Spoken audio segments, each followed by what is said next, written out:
Okay. Good afternoon. Good afternoon, Doc. Yeah, we're going to go over some information here about health and the challenges we have with our health in this environment, because it basically cuts off at least 2 years of your life just to live in a city anyway. And I'm not even going into what happens in New York, but just to live in a city is about 2 years off your life. Close to an airport costs another 2 years. Close to the radiation from the railroad tracks you call subways is another year. Close to these electrical cables cuts another year off of you. Well, I guess y'all have something left, but I'm just trying to deal with the quality of what you have when you live in this environment. It's a matter of fighting all the time against the air pollution, the water pollution, and noise pollution, which drains your system of energy whether you're conscious of it or not. It makes your sympathetic nervous system fight against the environment, which means it decreases the blood to your reproductive system and your digestive system and stresses your pancreas, because your body interprets this environment as a stressor. So it causes a whole range of other things to weaken in your system because your body is fighting back. I'm going to talk about some of the remedies you can use, but I just want you to be able to figure out what to do yourself instead of just always asking somebody for some remedy for this and remedy for that. You should be at a certain point where you can figure some of these things out yourself. It doesn't take a genius to figure this stuff out. No matter how complicated people in my business make it sound, you can figure this out. And just be aware that most of us in the medical field are hustlers. Most of us are going to rip you the hell off. I'm just telling you how it is. That's how this business operates. It's just to hustle you. When you show up in a health food store, they know you're sick any damn way.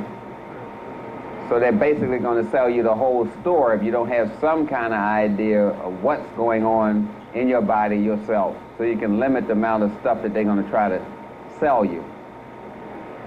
Now, I'm going to talk about nature, and then there's the other side of nature, what you call Mother Nature.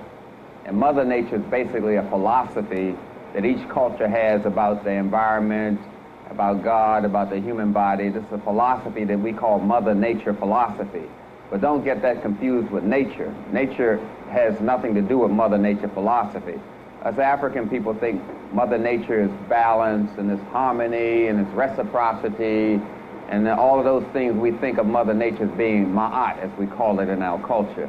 But nature has nothing to do with a culture's Mother Nature philosophy. Nature will put together two losers. Two crackheads can have a baby.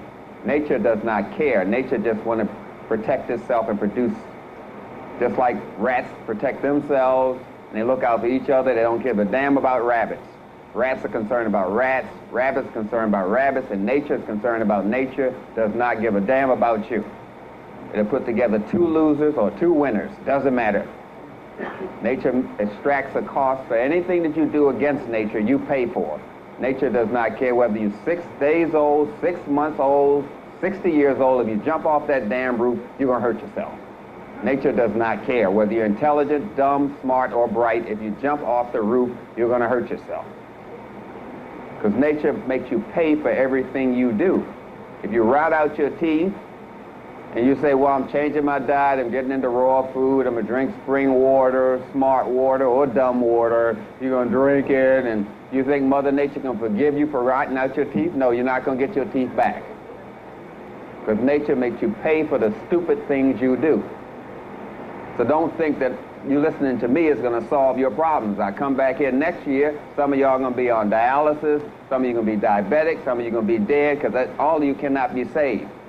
That's what oppression is about. That's how oppression works. All of you are not going to be saved. Some of y'all are just going to sick yourself to death. And no matter what I say about white sugar, salt, y'all still going to eat y'all still be challenged by the white sugar and the salt. It's not intelligence that got you in the problem you are in with your diet. It's your emotions. You have an emotional problem. You're emotionally dysfunctional. That's what oppression does. If you're not emotionally dysfunctional, then how in the hell can you be depressed or oppressed? So you have an emotional problem in dealing with this food and dealing with controlling your mouth that's on your face. Why do you eat sugar? Why do you eat salt? Why do you eat bleached white flour? Why you make all these excuses to eat the stuff when you know better? It's not your brain, your intellect that's the problem, it's your emotions. So I'm going to focus a lot on the emotional side of this problem that we have in the hood, in our village.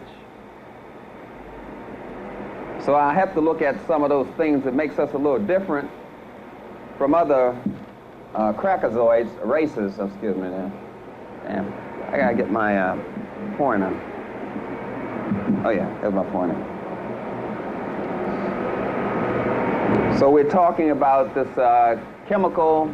This is the pineal gland, and we're talking about this chemical called melanin that makes your skin brown, and it's in your eyes and causes you to absorb more color. When you see color, you see the full depth of a color.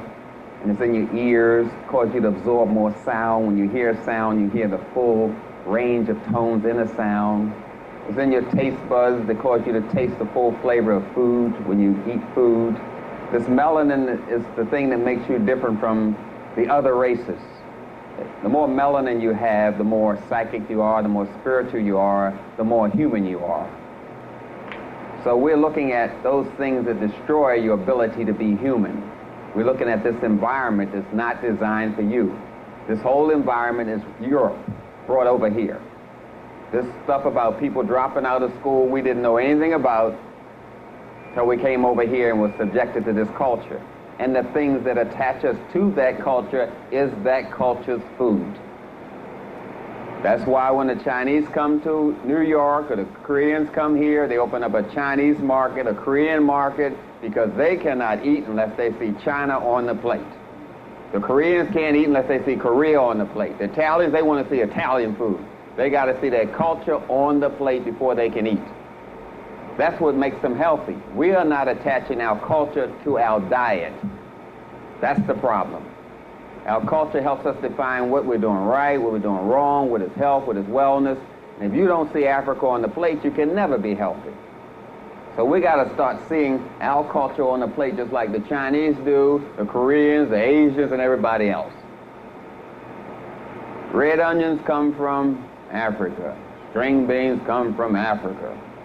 The round plate comes from Africa. It's symbolic of the sun god Ra, because we associate eating with communion with God. So we put a round plate on the table because it's symbolic of the sun god Ra. We associate eating as a communion with God. It's a spiritual activity with African people. That's why the plate is round, and it's your concept. That's why you have a spoon next to the plate, the sun and the moon. Then you have the fork with the 4 children. You call it Osiris and Isis and Nephthys. You see? That's why it's 4 prongs on the fork. The whole thing in front of you is Africa, but you don't see Africa. You have to associate your culture with your food or you'll never get out of this rut. Knowing what Chinese food and Italian food is, and I ask you what African food is, you are, duh, what's that? No, you got to know. So no, this stuff, this red onions come from Africa. These string beans come from Africa. This is our food. They stole us and they stole our food. They didn't have this stuff in those caves, and you know it. So we got to be clear. We got to reclaim our culture when we eat, just like everybody else does that come to this country. So don't be fooled. So we're talking about the pineal gland. We're talking about its ability to make melanin and make some hormones called melatonin and serotonin. All these things we're talking about that we constantly read that are being attacked by the drug industry. They just don't say we're going to attack your melanin and destroy your ability to be black. They don't say that. They hide the term. So when you read Prozac, it's going to say serotonin reuptake inhibitor. And you say serotonin, melatonin, melanin. This thing is stopping me from being black. You're damn right. That's how drugs work. They stop you from being black. They destroy your ability to be black. They have to attack the melanin because that's the biochemical marker for life. That's how we measure the age of the brain by how much melatonin, all that stuff. But I'm saying all of that for those people than in the audience who are here spying for the white folk. I just want y'all to know I've been college. That's why I use all them terms. Now I'm going to talk like what I talk like. Okay? These people answer, you know, they're sitting there like white people, ain't saying a damn thing. Okay.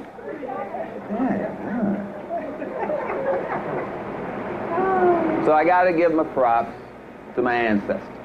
This is Imhotep.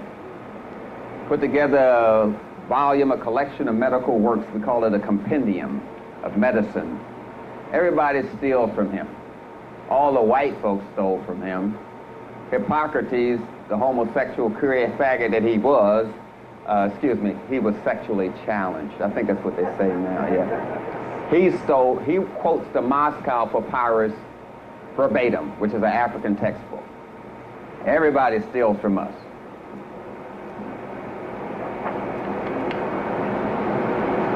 Now I'm going to skip over some things. I just want to show you a plant. And this is the filaments, and this is the anther, and you get pollen that comes out the filament. You would call this the penis. This erect penis, and the pollen is the sperm ejaculated out the penis. It smells just like sperm. And it goes through the vagina down to the uterus, where it fertilizes the egg. It's the same process. When you learn one thing and you learn it well, you know all things. So nature is no mystery to you. Everything about nature is copied. The camera copies your eyes. The speaker copies your ear. Your digestive system is copied by the car motor. You put the gasoline in the tank, the motor can't use it. You put the food in your stomach, your body can't use it. You see, it's got to be a liquid, and then it has to vaporize at 98.6 in your body, but your body can't use it until it's fired off with a spark plug, which we call an enzyme. You see? The whole car motor duplicates your digestive system, and you know when a car is running bad, there's smoke coming out the tailpipe. You say, hey, smoke coming out the tailpipe, something wrong with the motor. So when there's smoke coming out your tailpipe, there's something wrong with your motor. You're farting your way to heaven, bunkerizing the world. So there's something wrong with your motor. So we're going to try to give your motor a tune-up here. Because the plant itself has a vibration in it. It's similar to your pancreas, similar to your liver. It has a brain. Plants get upset, they cry, they move out the hood, try to go to a better neighborhood. They just move slower, so you don't see them moving 1/4 of an inch a year, but they get upset with each other. You can sit in front of a plant, if you don't like it, the plant will die. It picks up the plant knows when you're coming home. You can be in California, get on a plane and come over here, the plant will get all excited. It's in a book called The Secret Life of Plants, for those who are into this subject, by Peter Tompkins. The Secret Life of Plants. But I always tell people to study the secret of the soil. You got to study the soil first. And that's by Peter Tompkins too, The Secrets of the Soil. Then you go to The Secret Life of Plants. That's the progression. Then you want to be smart like white folk are. No, you don't want to be that damn dumb. No. What I'm trying to say is, no, I'm not going to say that now. No, I'll let y'all relax a little bit before I get on your case. Because I'm getting tired of talking to you Negroes. Because y'all don't listen to a damn thing I say anyway. Some of y'all going to sneak out tonight and eat a pig foot. Y'all know it. So we're talking about this thing that people say, this is holistic medicine, this is holistic health. Well, what in the hell are they talking about? So this is what we're talking about. We're talking about each section of your body is related to a word, related to a color, related to a musical note, related to a geometrical shape that you call a number, and related to a sound that you call language. What I'm saying is you can heal the body with music, you can heal the body with sound, and you can heal the body with words, what you call psychology. Some people talk to you and they can put you to sleep. They're so soothing. And we're talking about colors, and colors too are defined by your culture. Be clear on this. Biology is the language of a culture. Chemistry is the language of a culture. Music is the language of a culture. You have to see culture attached to things you're seeing or hearing, or you don't know what you're seeing and hearing. Even these colors here, indigo, violet, and blue, are related to culture because we call those female colors. We call these bright colors, red, orange, and yellow, male colors. And then when you look at nature, you see the bright birds, and you always say that red canary is the male canary. You ever notice that? So you say, we looking at nature, say, okay, the bright colors are male, the red, the yellow, the orange, and the female colors are blue, indigo, and violet. You can call it spiritual if you like. But we have this green here because that's a mixture of two colors for those who know yellow and orange make green, that kind of thing. Now what I'm saying is, I'm going to make light red, which the Europeans call pink. So I'm going to make light red, which the Europeans call pink. Should I put the pink on the boy or pink on the girl? Hello? Red is a male color. I just told you that. So I make light red. White folks call it pink, but it's just light red. So should I put pink on the girl or pink on the boy? Oh, I see. Now we're talking about how you've been genderfied by them. You approach each other like you are white. You're following their whole classification of colors. That's why you're confused. It really is. Gender, for those who don't know what I'm talking about, is these rules that cultures make up that women wear dress, men wear pants. Women wear fingernail polish, men don't. Women put their hands on their waist, men put their hands on their hip down here. Gender rules. This was made up by white folks. So we follow that. But we ought to look at the rules we were following before we met these white folks, okay? So you can look at any anthropology book you want, even the ones written by lesbians like Margaret Mead. Just read them. You will never read in that book where the black man's only concern is pussy. Oh, excuse me, it's children here. I'm sorry. With the reproductive organs of the sisters. You follow me? You will never read that in any anthropology book about the black man. So where do we learn that from? Why are we following this? Isn't this causing us some harm? We follow some things that are causing us harm. You know in our culture there's no such thing as a teenager anyway. When you were 12 years old, you go through a rites of passage and you become an adult. There's no teenager. So if you're an adult in the village, then you automatically become a father or mother. Because you're going to father somebody's child. You see somebody's child doing something wrong, you say, look here, son, don't do that. So you automatically become a father, and you automatically become a mother in the village. Do you follow me?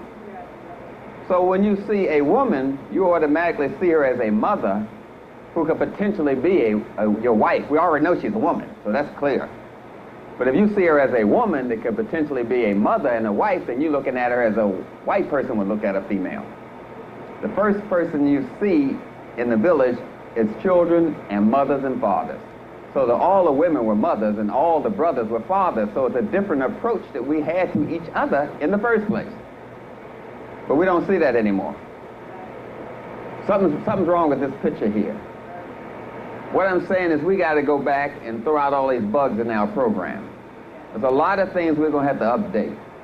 Because I don't want to lose you in this conversation here. So a lot of things I'm going to say is I'm going back to African science. And sometimes I go back without letting you know I'm going back, so you may have to say something to me because I forget that you've been miseducated, even though Carter G. Woodson told us so, right? So we got to throw out a lot of bugs in our program and update this thing. And a lot of things I'm talking about, I'm forgetting all about the European education sometimes. So you may feel a little lost, but that's all right. I was lost too because I'm the better student than you are. Every teacher is a damn good student. You can't be a teacher without being a student. I know how to sit in that chair and listen without turning my head every time the damn door opens like y'all do. Somebody come in, everybody's head turn around. Can't even stay focused. Grown people too. You said I was all right to me talk about these before. All right. Yeah. You covered me though, so I can leave that. Okay, right. I got it. Well, I'm just going to show you a sideway cut of the brain where this says that the language skills of women are associated with this part of the brain. We call it the frontal lobe. And language skill of the men are in this part of the brain. We call it the parietal lobe. So even though the brain looks the same, it functions differently in men and women. I don't know if women notice or not. Men think different from y'all. Yeah. This is just a rumor, right? So what I'm saying, this is a physical fact. This occurs because there's a rise in a hormone around the 3rd month of the boy's, after he's born. It's a rise in a hormone called testosterone. It organizes his thinking differently forever. So you got to know how to talk to a man and to a girl. Which program are they on? I can't talk to a woman like she's a man. If I'm going to talk to a woman, I have to tell her how I feel first, then how I think second. Are you following me, brother? You tell her how you feel first, and then how you think second. So I feel as though I'm not in touch with myself. I'm having problems sorting out my feelings today. I don't know what's wrong with me. I'm very confused. Can you help me? Something emotional. You see? If you don't do that, then the game is going to be on you. The next time you get in a conversation, you're talking to a sister, you're going to get all upset because you're not using the right program. Then you're going to start hollering and say, every time I talk to you, you're always talking and you're always bringing up something. That's what's wrong with you. And you're going to start all that fussing. You're going to get all emotional because she put you on her program to communicate with you. Because you don't know the game. I'm telling you how it goes. So I'm talking about nature, not your belief about nature, which is Mother Nature philosophy. What I'm saying is, sex is not a man's game. There's nothing on your body there for sex. The penis has 2 functions. It ejaculates sperm, and it also urinates. It is not strictly there for sex, but the clitoris is there for sex. It can sustain the orgasmic pleasure. After you ejaculate, your ding-dong is dead. You know it. Ain't nothing it can do. It ain't going to rise again. It ain't Jesus. But she can sustain the orgasmic feeling because of the clitoris and because of there's muscles, little stringy muscles that suspend the uterus like it's a swing. And when you thrust against it, it moves back and forth. But after sex is over, the muscles trying to rebound, put the uterus back in a stable position so she can sustain that pleasure after sex is over, whereas you all dead. So sex, basically, as far as anatomy is concerned, is a woman's game. Just like relationship is a lady's game. Ladies practice relationship. They get a little doll, Barbie doll says this, and they practice a relationship. You practicing banging a truck against a damn wall. You don't know about no damn relationship. Something get wrong with the truck, you bang it up against the wall. Something get wrong with your relationship, you bang her up against the wall. So relationship is a lady's game too. You are outgunned and outnumbered. In fact, in nature, the man is classified as unstable resource. I don't want to go any further because I know some of y'all got to go home and you don't want to sleep with rocks. You the man. You the man. Yeah, right. It's not so in nature. So we're looking at the classification of races. Now this is a scale produced by white folk. This wasn't made up by some Afrocentric person. This is white people's scale of how they classify races. They classify you at the highest position.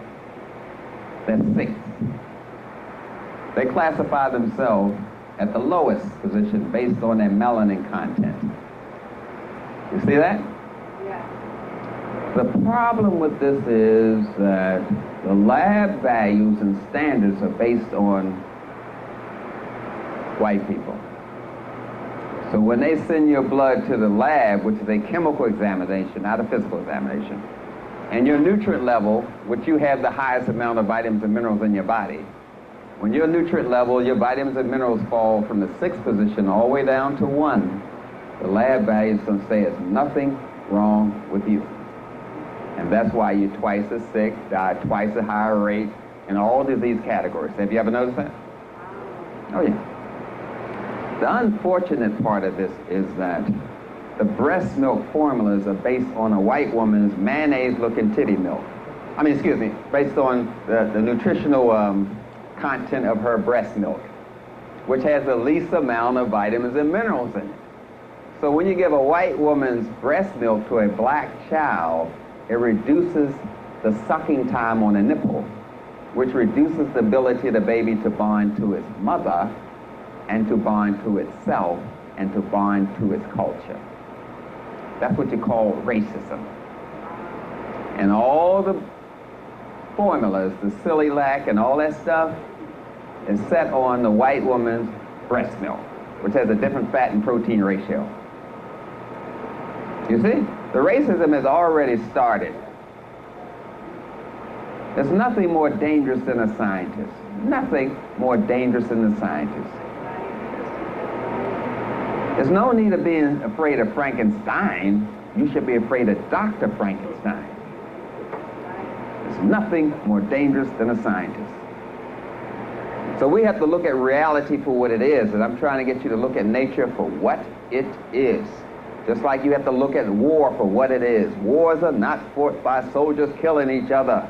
They always tell you they had to bomb the factories, don't they? Read the history. Who worked in the factories here in America during the war? Women, didn't they? So when they bomb factories, they kill women. Wars are won by killing women. They always tell you they bomb in factories. Soldiers don't work in factories. Women do. When you're fighting a war by white standards, if you don't kill women and children, you're not fighting a war. You're looking at TV. Soldiers don't know. Soldiers do not work in factories. They say they bombed a factory. Who in the hell you think is working in the factory? That's looking at it correctly. So we have to start learning how to look at things for what they are and see the truth of the situation. The truth of the matter is when a boy or girl is born, when they emerge from their mother's uterus, which we call an emergency, which is the only emergency in medicine, when a child emerges from the uterus, the baby crawls to the mother's breast. That's an unnatural birth. I'm not talking about you being birthed by a Greek homosexual rape position, or the lady laying on her back and the boy's legs tied in stirrups. That's how they used to rape Greek boys. You were born under this spiritual vibration. You wonder what happened to you? The Greek homosexual rape position you were born in? See, now you don't have the program to access your black intelligence. You're trying to use a white program to access black intelligence. It won't work. You were not born around your ancestors, your grandmother, people happy. You were touched with rubber gloves, and no culture touches a baby just born with rubber gloves, except the Europeans. Telling you how this thing goes. Alienates you from yourself. Attaches you to something white. You start crying for some love and affection and some milk, and your mother shows you a white bottle of milk. A picture's worth 1,000 words. Now you associate white with love and affection. Then you're trying to access your own intelligence with a white program. It ain't gonna work. In fact, you don't even know what titties are for. Why do women have titties, brothers? Hello? I'm just asking you a basic science question. Why do women have breasts? No female animal has big breasts unless they're breastfeeding. Prove me wrong. Pig, dog, cat. When they breastfeed, their breasts hanging all down on the ground. Am I telling you the truth? So why do females have a breast? You've been looking at it all this time. You should have figured out something about them titties.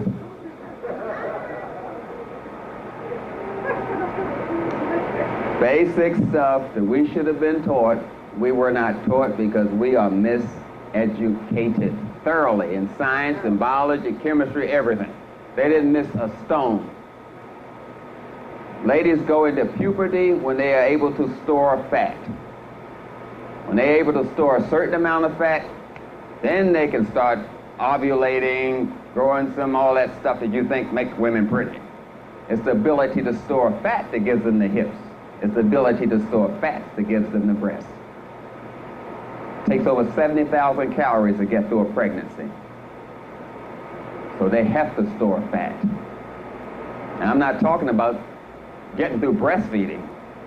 That's a caloric drain, so they have to store fat. That's what the breast is there for. What you like about women are their ability to be a mother. The hips, the breast, that's their ability to be a mother. But someone told you that's the ability to have sex. You're not even looking. Nature's right there, but somebody taught you how to see, so you only believe what they tell you to believe, so you only see what you believe, and you believe what you see. It's a thorough game here. So what I'm talking about is updating your files and throwing out some of that stupid stuff that we learned, like teeth are white, bones are yellow. Your teeth are not white. That's physically impossible. That's why they want you to bleach your damn teeth, because they know you'll never be able to get them white. You're going to always have to buy the toothpaste. Shouldn't even use any toothpaste that has a warning on the back of the label anyway. Don't, if you do swallow, contact the Center of Disease Control. It's right on the label and you know it. Better go to the health food store and get a toothpaste that doesn't have a warning on it. And don't trust all the stuff in the health food store, because they sell health food, junk food down. You know, that's a big rip-off market in itself. So just read your toothpaste tube. If it has a warning on the back, whether it's a health food or junk food store, don't get it. Get the one without the warning on it. You got that? Now somebody is going to change their diet today, right? Raise your hand if you're going to change your diet today. Okay, and I'm not talking about going from pig feet to pickle pig feet.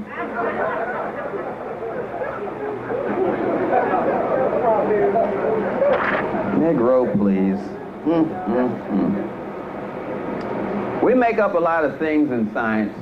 We got the theory of gravity, the theory of the speed of light, and we also have the theory of evolution. And we tell you we make it up. We say it's a theory, but you think it's a fact. But they tell you it's a theory of evolution. They do. So if this is true, there should be one group of monkeys still progressing toward being human, then it should be some white people progressing toward back to being a monkey. Something should be in between there. And it's very easy to figure this thing out. Oh, I'll show you. Wait a minute. Let me do it this way. Brother, could you come up here? And could you come up here, sister? And you, my brother, you come up here. Okay. All right, all right. You, just stand side by side. Now, move apart. Okay. All right. Now, what I'm talking about is evolution. So I'm saying between here is a missing link, right? This is the ape man. This is the primitive man. Yeah, he's primitive enough.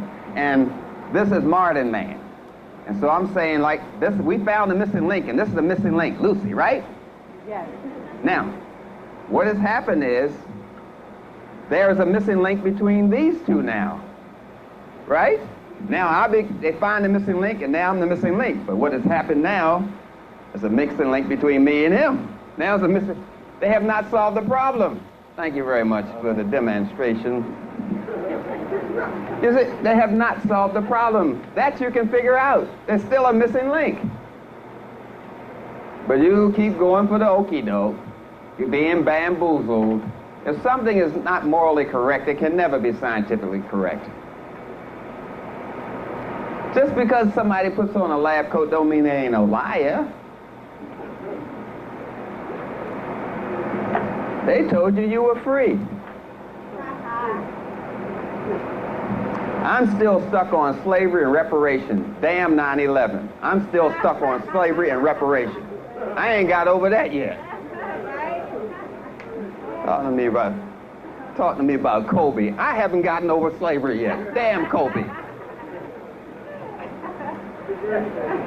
Give me a break. I'm still stuck. Whatever they put in the newspaper, nothing tops what they did to us during slavery. Nothing. I ain't got over that. Affirmative action, I ain't got over slavery yet, or reparation. The hell with it. Somebody took away your ability to have children. Don't you understand that 60% of the black women have fibroid tumors? Don't you understand these people are taking away your ability to reproduce? Every time you pick up the paper, a black man has prostate disease. Don't you understand what's happening here? And nobody gets angry about this stuff. Let me tell you something. Before I get upset. I get upset? This is a ghetto crowd, brother. Okay. Here you go. Just follow me on this thing here. I don't want to upset anybody. I just want to tell you what happens in nature. Now, there were some Jews, Khazars is their proper name, they're Germans, and they were trying to build Israel, which they stole, which is classified as Northeast Africa. All that oil coming out of Saudi Arabia and all those countries is African oil. That's our money. They're just some other thieves over there now. Be clear on that. But let's go back to this. The Jews say they claim this land called Israel because they got it in their book that it belonged to them, that they wrote, right? So they take the land and they trying to build their culture and the schools and all that. So the ladies leave their children in a kibbutzim, which you would call a daycare center, while they're working. And they come to the children during the day and breastfeed them and bathe them, and the children sleep with them at night. You follow that? Now these people still have their culture intact. They still have their little Jewish religion, burn their damn candles, burn some niggers too. And they still sing little Jewish songs. They still can't dance because they're white. So they're practicing all their rituals and ceremonies, eating Jewish food. And the ladies come to their children during the day and breastfeed them and bathe them, and the child sleeps with them at night. But they found out because of that, that the child was being raised by strangers, 20% of the children were damaged for life. For life. They put them at risk for something emotionally missing, something intellectually missing, for life. Now, when the women did not breastfeed the children or bathe them during the day and just picked them up after they got off work and breastfed them at night and the child slept with them at night, 40% of the children were damaged for life. Now, I haven't even got to slavery. These people were practicing their own culture. You understand? So what do you think happened to you when you weren't breastfed by your mother? She was busy giving her titty to some little white boy, a white girl. What do you think happened to you? That's why I say I haven't gotten over this thing yet. That puts you at risk for bonding. We call it pair bonding. That means you will not be able to have a functional relationship for life, because you learn how to bond with a stranger from your mother. The placenta helps you bond, two strangers bond together. For the brothers, that's a piece of tissue that you call your navel. That skin connects to the mother's uterus when you're inside the womb. And the quality of the placenta, if it weighs too much, we know the child is malnourished and they're going to have some bonding problems, because you always weigh the placenta and the baby at birth. So we're talking about two different people getting along together. That's caused by this quality of the placenta. You follow me here? Yes. What I'm saying is, when the baby's born, if the baby has brothers and sisters, genetically, the baby is more related to his brother and sisters than it's to his mother. I'm just talking science here. The baby's, just as a, just to help you understand what I'm saying 1/4 of the baby has 1/4 of the mother's genes. And nature says, I can't trust this woman, so I'm going to give him 1/4 of the mother's ancestors' genes. Do you follow me? 1/4 of the father's genes and 1/4 of the father's ancestors' genes. That's why the baby is more related to his brothers and sisters than his mother. So we're talking about two strangers are able to get along together. When does this start? It starts in your mother's womb. And that's the quality of your bonding forever. The children's bond with their mother was broken because breastfeeding is part of the bonding process. And being with the mother at least 80% of the time and father being with the baby 20% of the time is normal. And if that didn't happen to you, you had risk to have something emotionally wrong with you, mentally wrong with you, and spiritually wrong with you forever. Because that's how nature plays the game. That's why I haven't gotten over this slavery thing yet.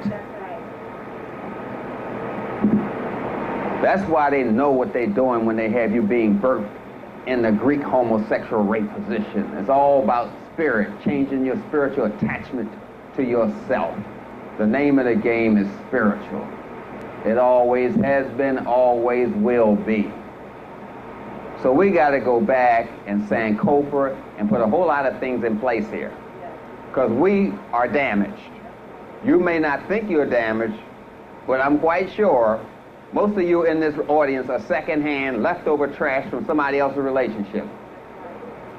Hello? Yeah, somebody else threw your ass away. You just leftover people.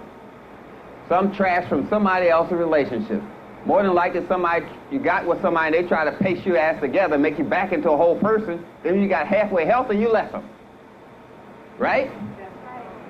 Okay, all of y'all virgins, I got it, yeah, right.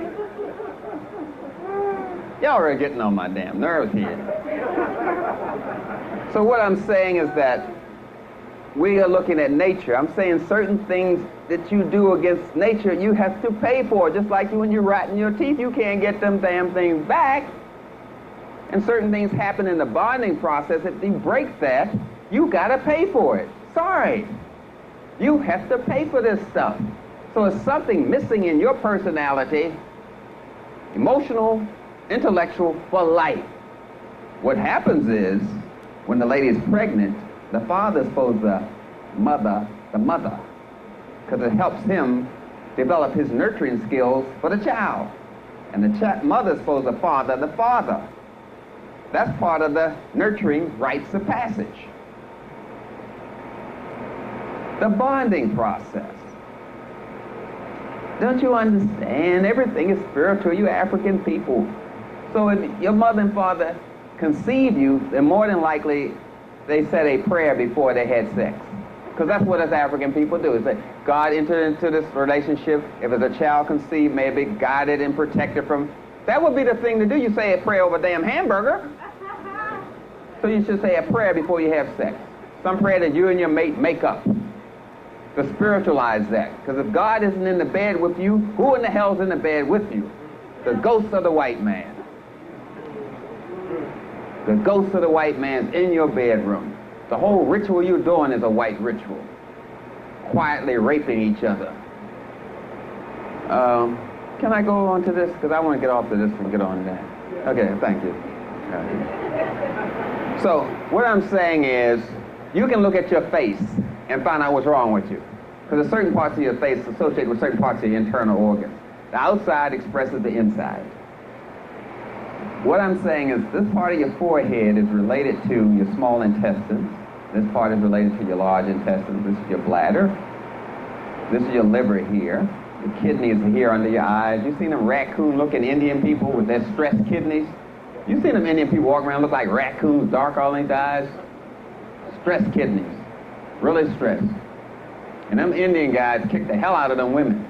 They are very cruel to their women. They don't get that red dot out of spirituality. That's from ass whipping.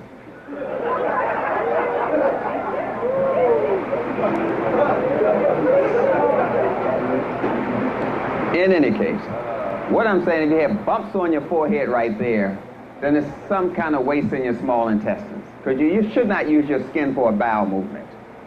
All you're doing is busting turds out of your skin. That's what a bump is. It's a bowel movement gone the wrong way. You don't follow me? Okay. If you eat apples, your bowel movement should smell like apples. You agree? That's what you ate? That's what it smells like, right? But if you eat and your bowel movements smell like shit, you sick. No question about it. So we're talking about 3 meals a day, 3 bowel movements a day. Makes sense, don't it? 3 meals a day, 7 days a week, 21 bowel movements. Now, if you busting 2 turds a week, turd come out your ass a senior citizen, you know it's something wrong.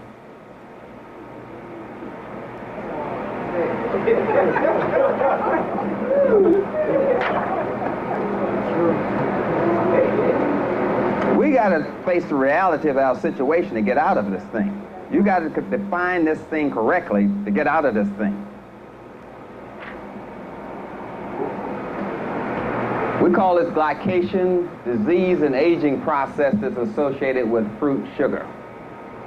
You have glucose, fructose, you have these sugars. Now these sugars are just fine as long as they're in the sugar cane. You chew in the stalk, that's fine. The sugar's all right when it's in the beet and you're eating the beets, but when you take it out of the beet or take it out of the sugar cane, you got a problem.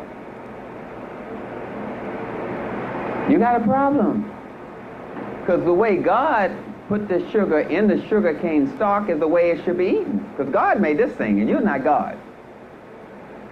What I'm saying is, you eat that white sugar, or the brown dyed white sugar you call turbinado sugar, raw sugar, all these names you give white sugar, or the concentrated sugar you call maple syrup, or molasses, all these sugars that are so concentrated that it cause a problem in your system. Because if you ate the sugar cane stalk and chewed it, your saliva would dilute the sugar before you swallowed it. You take the sugar cane out of the sugar cane stalk, and the body tries to dilute that sugar, and it pulls the water out of your nervous system, your veins and arteries, and that's what you call multiple sclerosis, Alzheimer's, Parkinson's, chronic fatigue, infertility, you see, because it's pulling the moisture out of your nerves and causing them to get damaged. White sugar damages your nervous system. It dehydrates your system because it's pulling the water out of your nerves, which causes them to get overfired up from the electrical charge. They dry out and break. All the sugars cause that if you take it out of the plant. As long as it's in the plant, it is no problem because that's the way God made it. But once you take the sugar out of the sugar cane, you have isolated the sugar and concentrated it. By definition, that's a drug. Do you know poppy will not hurt you? Do you know what they make from poppy? What drug do they make from poppy? No. Which one? Opium. But if you eat poppy, will it hurt you? You're eating a little black seeds on bread. That's poppy. It won't hurt you at all. As long as that minerals in the plant, it don't hurt you. But when you take it out, you got problems. So most of us are addicted to sugar. Why? Because we do not associate our culture with sugar.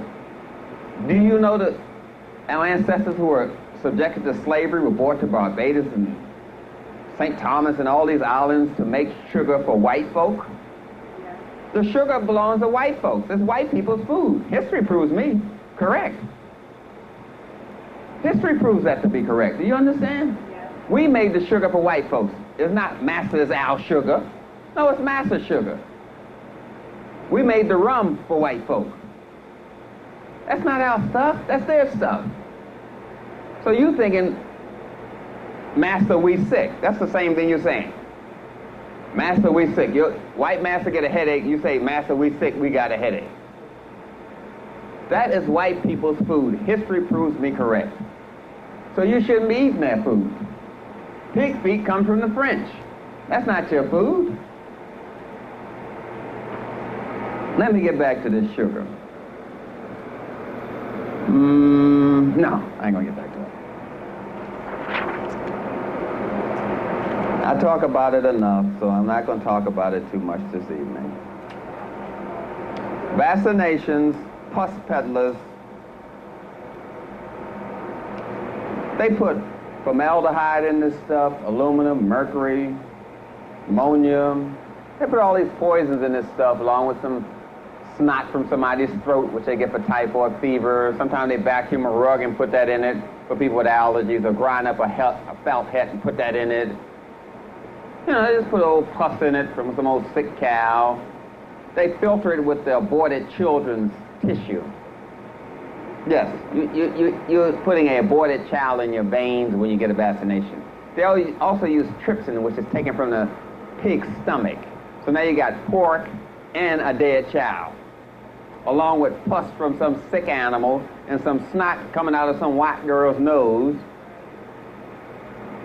All that's mixed up and you calling it a vaccination. But they always tell you that they're doing something to you anyway. You just have to listen. Because right at the bottom of this thing right here, it says vaccines help protect against invasive pneumococcal disease and all that kind of, they're telling you this, yeah, sure. But right down the bottom here, it says, under geriatric use, this vaccine is not recommended for use in adult populations. Says it right there. So why would you give it to a child? When they're telling you, don't even give it to an adult. And a child's immune system is nowhere near yours. Oh yeah, they tell you what they're doing to you. Because they know all you're going to do is pour a libation. That's right. Oh yeah, Willie dead, too bad. Pour a libation for Willie, praise the Lord. You know. Yeah, that's right. Also says down here, it's not been evaluated for causing cancer or mutations. They always tell you these warning things in that slow tone voice. It may cause bleeding, ulcers on it. They know you ain't listening to that stuff. You listen to the other stuff. This is good for your headache. This is good for any time you get a headache from talking to white people. It may cause bleeding, ulcers, sores, you know. They know you're not listening to that part.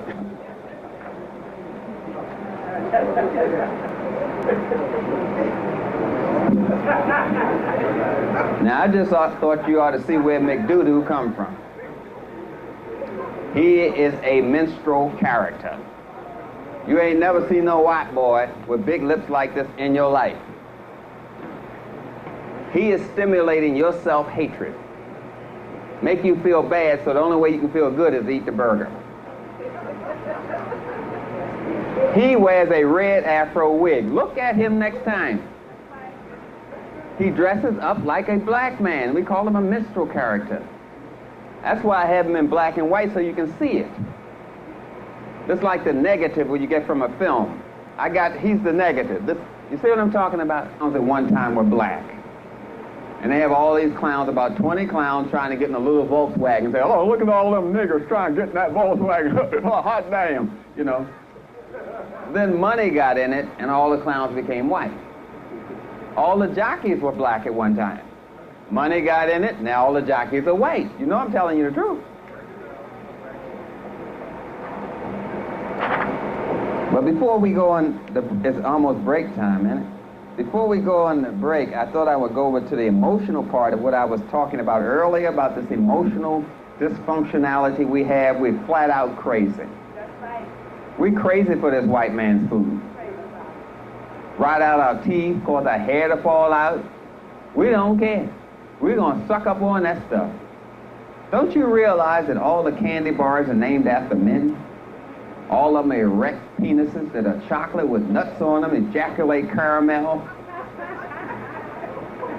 Babe Ruth, Musketeers, Mr. Goodbar, you name the candy bar. Named after men. All of them look like chocolate penises, and you know it. Now, if you want to go around sucking on Babe Ruth, that's your issues. You don't buy hot dog bread, and you know it. A hot dog is symbolic of the penis, and you stick it between two buns. Don't you? Yeah, y'all give these kind of names to things, like when you eat, they slice off the pig's ass and y'all put in the pan and call it bacon. Wake up in the morning, eat a couple of slices of pig ass in the morning. Flat out crazy.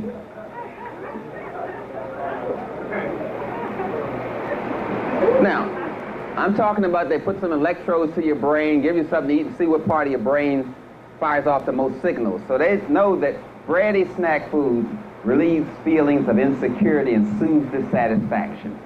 That's why you crave those bready snack foods.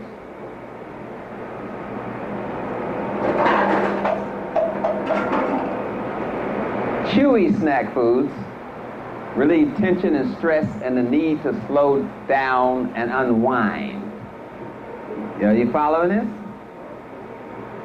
Why are people chewing and say, I understand, I got that, and chewing all the time? The only animal that chews all day is a cow, and a cow has 4 stomachs, so why are you chewing? It's not done for your health, it's done for emotional reasons. Oh yeah, you do a lot of crazy stuff. Do you realize you have never seen a picture or a statue of African people in history with their legs crossed? Where did you learn that from? Why did Europeans originally cross their legs anyway? Because those are the only people we've seen with their legs crossed. You don't see statues of ancient Africans and Kemet. No, you tell me about it. Pharaohs, you name the painting. Legs are never crossed. Crossing legs started because they were trying to relieve them caked up turds in their colon. It's a sign of constipation. They're trying to block a fart or turd from coming out. There's something. So they cross their legs. And you think it's sophistication.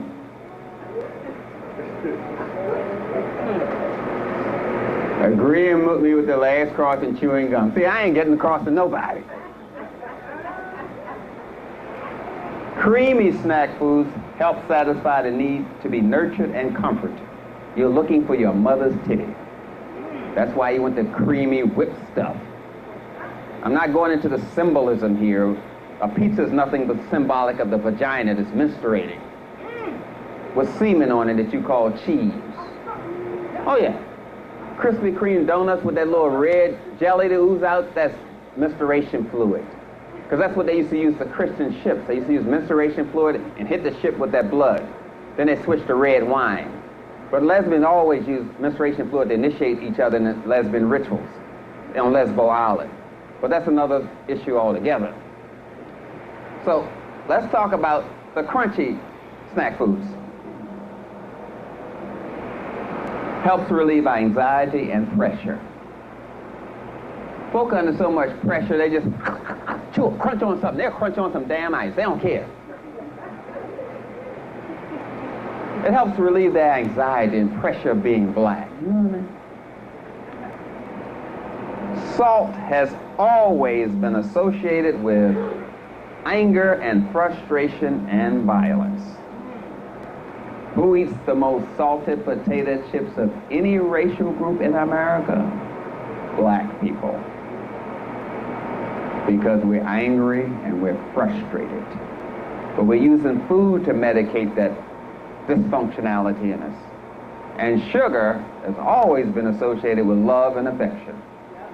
Your birthday, Christmas, Halloween, doing something good in school, the teacher give you a piece of candy. Perfumes have to smell sweet. Brothers dating sisters because they smell like a damn candy bar. That's right. Sugary snack foods satisfy the need to give or and receive love. If you're having problems loving your children, your bank account, your ATM card, your relationship, your apartment, the white people on your job, no, that's going to be a lot of sugar there. But in any case, I'm saying you will eat sugar to satisfy that dysfunctionality. They know the game. They made you crazy. So they know how to pimp off your craziness. So you got to see what it is that causes you to eat these snack foods you think you're innocently eating. Do not think these people spend over millions of dollars on a commercial that don't work. They spend more money on a commercial than a damn television show. They know it works. They attach you to this crazy way of eating.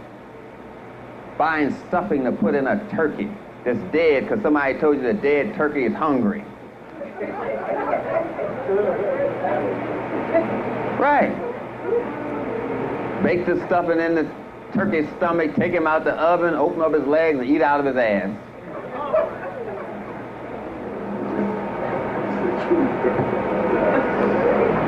Oh, y'all do some sick things, I'm telling you. Because you have never seen anything that's shaped like a pie or a cake growing on a tree anywhere in nature. Who came up with the shapes of these foods? The Greeks. Why the cake in tiers like it is? I mean, it's in front of you. So don't you know anything about what you're eating? What? Whipped cream is symbolic of semen anyway. Oh yeah. Sex sells food. Sex sells everything. Everything. And sex sells food. Sometimes I feel like a nut and sometimes I don't. Yeah. Ultra bright gives your mouth. Ultra bright gives your mouth. What kind of sex are they talking about? Hello? Right in your face. You were trying to say something? The king. Uh-huh.